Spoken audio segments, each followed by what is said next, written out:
Well, many people turned to religion to help them cope in the days after the 9/11 attacks, and some even chose new faiths, including Islam. That may be no surprise, since a quarter of the estimated 6 million Muslims in the United States are converts. Delia Gallagher looks at two people who chose that path. Allison Poole says this phrase 3 times in Arabic and then in English. There is no God but God. And I bear witness. That Muhammad is the messenger of God. And her conversion ceremony is complete. She's now a Muslim. Moments later, she'll marry Sammy and become Allison El Gamal. But Allison, who was raised a Southern Baptist in North Carolina, says faith, not marriage, made her want to become a Muslim. I think for a long time I've been looking for something. There's been like a piece missing. Always one little thing that maybe wasn't right. At a ceremony marking the Muslim holy month of Ramadan, she explained why Islam appeals to her.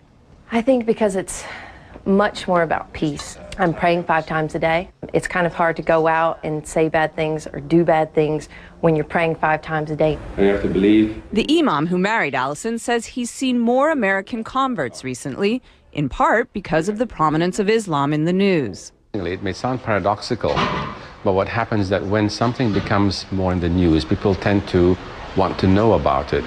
Allison says she was already on a spiritual quest when she began to hear a lot about Islam post 9/11.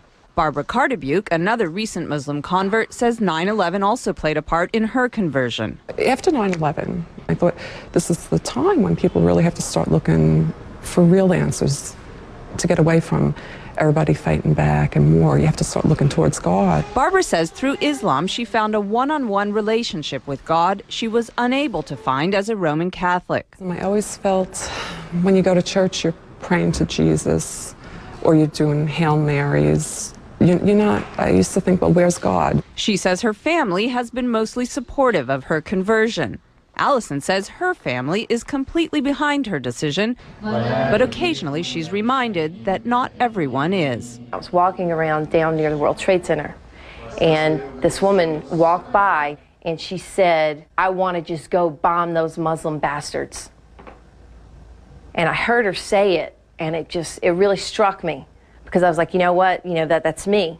This is something that's brought me a peace that I've never known. And it's still so misunderstood. It's a choice she's proud of and says she'll keep for life. Delia Gallagher, CNN.